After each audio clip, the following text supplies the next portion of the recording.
Bulletin की शुरुआत आइए करते हैं एक बड़ी खबर के साथ। गुजरात आम आदमी पार्टी के पूर्व अध्यक्ष गोपाल इटालिया को सूरत क्राइम ब्रांच ने गिरफ्तार कर लिया। गुजरात विधानसभा चुनाव के दौरान गोपाल इटालिया के एक बयान पर उनकी गिरफ्तारी हुई। गोपाल इटालिया ने विधानसभा चुनाव के दौरान गृह राज्य मंत्री हर्ष संघवी को ड्रग्स संघवी कहा था। गोपाल इटालिया के विरुद्ध सूरत के उमरा थाने में केस दर्ज हुआ था। इस मामले की जाँच कर रही क्राइम ब्रांच ने सोमवार को गोपाल इटालिया को गिरफ्तार किया। हालांकि बाद में उन्हें जमानत मिल गई। इस मामले में इटालिया क्या कहते हैं, सुनिए।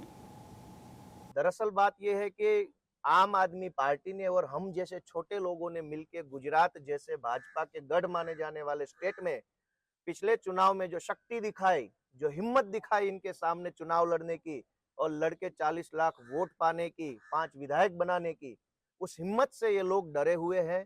ये लोग अंदर से बहुत बौखलाए हुए हैं। किसी भी तरीके से कुछ भी करके, चाहे अरविंद केजरीवाल को सीबीआई का समन भिजवा के, मुझे यहाँ क्राइम ब्रांच से अरेस्ट करवा के, हमारे कुछ काउंसिलरों को तोड़ मरोड़ के फोड़ के, कुछ भी करके ये भाजपाई लोग अब चाहते हैं कि आम आदमी पार्टी को खत्म किया जाए। भाजप सरकार છે, સીઆર પાટીલ સાહેબ છે, સત્તાનો દુરુપયોગ ન કરે, ખોટા કેસો કરીને આમ આદમી પાર્ટીના એક નેતાને ડરાવવાની ધમકાવવાની કોશિશ ન કરે। અને આમાં હું એમ કહું છું કે એવા રીતે નિવેદનોમાં તમે જોવા જશો તો ઢગલાબંધ ભાજપના नेताओं કાલે જેલમાં વયા જશે બધા। एक तरफ कांग्रेस के नेता राहुल गांधी को मोदी सरनेम को लेकर मानहानि केस में पहले ही बुरी तरह से फंसा चुके हैं। अब अपनी सांसदी तक भी राहुल गंवा चुके हैं। अब केजरीवाल और संजय सिंह भी पीएम मोदी के चक्कर में गुजरात यूनिवर्सिटी पर प्रश्न उठाकर मानहानि केस का शिकार हो गए। भविष्य में उनके लिए बड़ी मुसीबत ये केस बन सकता है। मुश्किल में फंसे अरविंद केजरीवाल।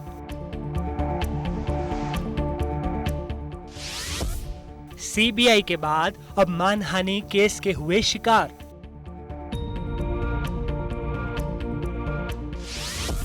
पीएम मोदी की डिग्री पर सवाल उठाना पड़ा महंगा। गुजरात यूनिवर्सिटी ने ठोका मानहानि का मुकदमा। शराब घोटाले में सीबीआई के सवालों का सामना कर रहे अरविंद केजरीवाल की मुश्किलें और बढ़ती हुई दिख रही हैं। प्रधानमंत्री नरेंद्र मोदी की डिग्री मामले को लेकर गुजरात यूनिवर्सिटी पर सवाल उठाने वाले अरविंद केजरीवाल को अब यूनिवर्सिटी ने कोर्ट में घसीटा है। साथ ही आपके राज्यसभा सांसद संजय सिंह पर भी मुकदमा ठोका गया है। अहमदाबाद कोर्ट ने आपके दोनों दिग्गजों को समन जारी कर 23 मई को कोर्ट में पेश होने को कहा है।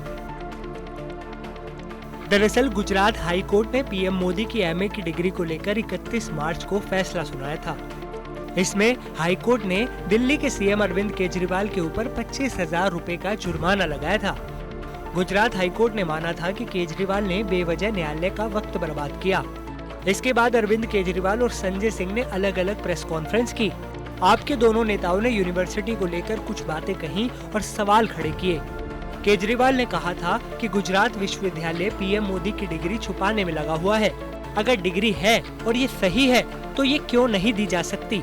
गुजरात यूनिवर्सिटी डिग्री इसलिए नहीं दे रही क्योंकि हो सकता है वो फर्जी हो।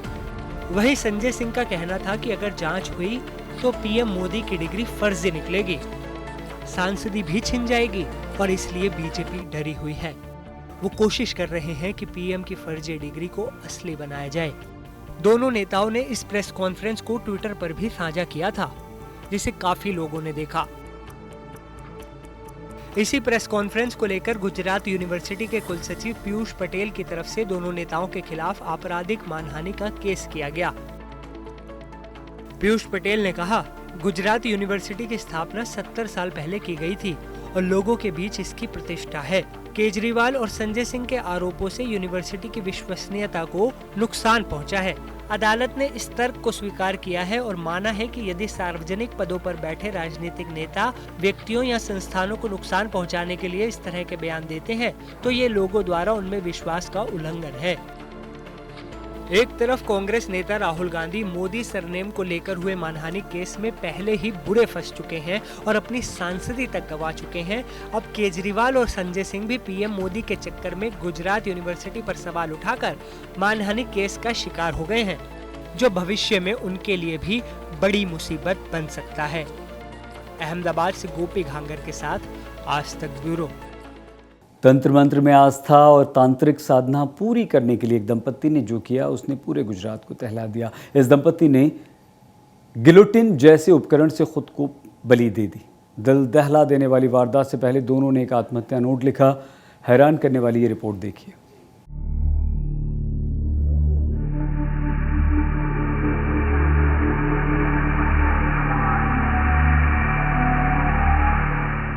विश्वास के नाम पर अंधविश्वास का धंधा लोगों के लिए जानलेवा साबित हो रहा है।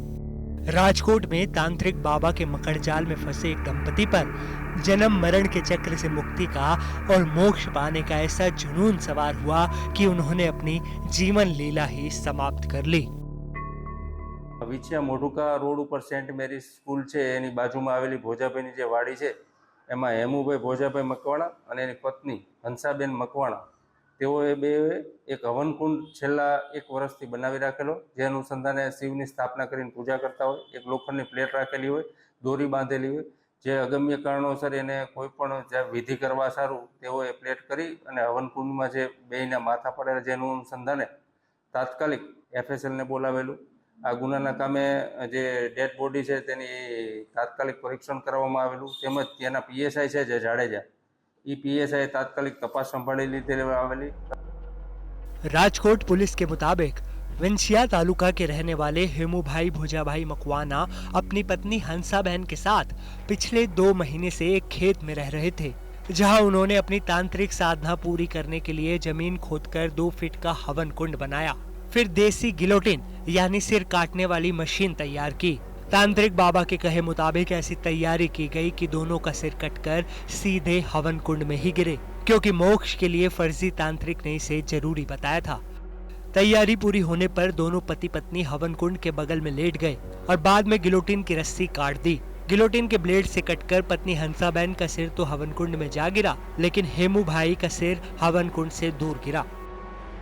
हमारे प्राथमिक तपास में विछिया और जसदण के पास का आश्रम का नाम लिया है और उसका गुरु ने ऐसा बोला है कि भाई मोक्ष के लिए ये मास बहुत अच्छा है और भगवान का प्राप्त करने के लिए ये अंतिम पगला तंत्र विद्या में है। जन्म मरण के चक्र से मुक्ति पाने के लिए प्राणों की आहुति दे देना अंधविश्वास की बहुत बड़ी सनक का उदाहरण है। आम आदमी के बुद्धि विवेक पर बाबाओं का कैसा कब्जा हो जाता है, इसका हैरत अंगेज उदाहरण है। ऐसे तांत्रिकों के खिलाफ सख्त से सख्त कार्रवाई की जरूरत है। दोनों का मौत ऐसा हुआ क्रूरतापूर्वक, स्वबलि उसने लिया। उसने पूर्व योजित सामान के हवन ने रखे, उसके सर सामग्री रखी है और बाद में उसने अंतिम लेकर पूर्व योजित अपना बलि स्वबलि जो मुख्य भाग है उसका बलि दिया है, हवन कुंड में रख दिया है। ऐसा प्लान रख कर किया है। ये पूर्व योजित है तो उसमें जो भी साथ में है उसको मिलकर जिसने भ्रमणा उसके सामने कार्रवाई की हम मांग करने वाले हैं। उधर मोक्ष पाने के लिए अपनी जान देने वाले हेमू भाई का अपने बच्चों के लिए मोह कम नहीं हुआ। उन्होंने अपने भाई के नाम एक सुसाइड नोट भी छोड़ा, जिसमें लिखा था, तुम तीनों भाई एक साथ रहना और मेरे बच्चों की माता पिता की तरह देखभाल करना और बहन की भी देखभाल करना। मेरे बच्चों का ख्याल रखना और मेरी लड़की का ख्याल रखना। तुम तीनों अपना ध्यान रखना और विवाह करवा देना। मुझे अपने भाई पर पूरा भरोसा है। दिव्य आत्माओं ने परम कृपाळु परमात्मा शांति आपे एवी प्रार्थना करूँ छूँ। साथे जे आ समाजमां बनाव बन्यो छे ए खरेखर एक चिंतानो विषय छे। समाज माटे खरेखर चिंतानो विषय छे। खरेखर एना परिवारजनोनुं कहेवानुं तो एवुं थाय छे के आनी पाछळ कोई नथी, छतांय कोई तांत्रिक के कोई होय तो हूँ राज्य सरकारमां विनंती करूँ छूँ के आ बाबते कोई ऊंडाभरी तपास करे अने आना परिवारजनोने खरेखर सत्य उजागर थाय अने एने न्याय मळे। गुजरात के इस दंपति ने जिस तरह से अपनी जान दे दी, उससे पूरा राज्य सकते में है। अपनी जान देने के लिए सेल्फ मेड गिलोटिन का इस्तेमाल भी बेहद हैरान करने वाला है। मोक्ष और धर्म के नाम पर बेकसूरों को मौत के मुंह में धकेलने वाले ऐसे बाबाओं पर सख्त कार्रवाई की जरूरत है। राजकोट से नीलेश शिशांगिया के साथ आज तक ब्यूरो। गुजरात के नवसारी में 170 परिवारों ने धर्म बदलकर हिंदू धर्म में वापसी की। इन लोगों ने पहले हिंदू धर्म छोड़कर ईसाई धर्म को अपना लिया था। नवसारी में अग्निवीर हिंदू संगठन ने शुद्धिकरण महायज्ञ का आयोजन कर सभी को फिर से हिंदू बना दिया।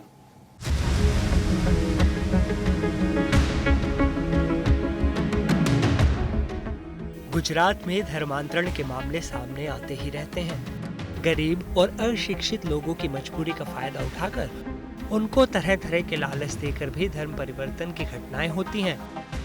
नवसारी के इन परिवारों ने भी हिंदू धर्म छोड़कर ईसाई धर्म अपना लिया था। ऐसे 170 परिवारों के लिए कावड़ेज गांव में अब एक खास धार्मिक आयोजन हुआ। कावड़ेज गांव में अग्निवीर हिंदू संगठन ने ऐसे लोगों के लिए शुद्धिकरण महायज्ञ का आयोजन किया। स्वामी नारायण संप्रदाय के संत की मौजूदगी में इन सभी 170 परिवारों ने क्रिश्चियन धर्म छोड़कर हिंदू धर्म में फिर से वापसी की है। इन लोगों ने हाल ही के दिनों में ईसाई धर्म को अपनाया था, लेकिन धर्म वापसी का मौका मिला तो फिर से अपने पुराने धर्म में लौट आए। ये हमारा कार्य आज शुद्धि का कार्य था, महायज्ञ था, जिसके अंदर 170 परिवार जो हमारे आदिवासी हिंदू सनातनी थे, जो कुछ कारणवश 2 साल 3 साल 10 साल पहले धर्म परिवर्तन क्रिश्चियन बन गए थे, उनकी आज शुद्धि करके घर वापसी हो रही है। तो अभी वहाँ पे धर्म, एक तो रोजगार की व्यवस्था, एक अंधविश्वास, लोभ और लालच, सबसे बड़ा है अंधविश्वास। वो अंधविश्वास के कारण क्या, किसी डॉक्टर के पास जाते नहीं है, पास्टर के पास जाते हैं, और वो सबको मालूम है कि वो दवाई देते हैं बिला के और उससे ठीक हो जाते हैं। उनको ऐसा लग रहा है कि मुझे यीशु ने ठीक किया, फिर वो अपने यीशु की प्रार्थना करने लग जाते हैं। अग्निवीर संगठन धर्म परिवर्तन कर हिंदू बने लोगों की सहायता में भी जुटा है। गुजरात के पिछड़े इलाकों में धर्मांतरण की घटनाएं चोरी छिपे बड़े पैमाने पर की गई हैं। अग्निवीर संगठन ऐसे सभी लोगों के धर्म वापसी का काम कर रहा है। अब तक ऐसे 9000 से ज्यादा परिवारों की हिंदू धर्म में वापसी कराई गई है। इस संगठन का दावा है कि अभी और लोगों की हिंदू धर्म में वापसी कराई जाएगी। आज तक ब्यूरो। और आइए अब आपको दिखाते हैं कि ऐसे बच्चे की खबर जिसने छोटी सी उम्र में बड़ा नाम किया। बच्चे ने एक अनोखा रिकॉर्ड बनाया, जिसके लिए हर तरफ इस बच्चे की चर्चा हो रही है।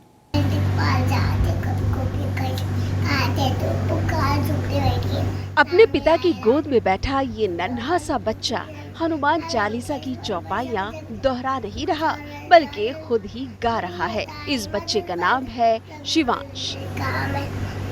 महज 3 साल की उम्र में इस बच्चे को हनुमान चालीसा पूरी तरह से कंठस्थ है और इसीलिए इन बच्चों ने बड़ा रिकॉर्ड अपने नाम कर लिया है।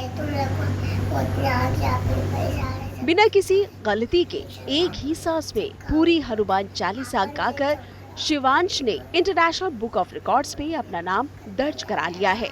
उसको यंगेस्ट की to recite Hanuman Chalisa in short time, उस पे उसको रिकॉर्ड मिला है। और उसको जो रिकॉर्ड मिला वो उसका उम्र था वो टाइम पे 3 साल 4 महीना 7 दिन।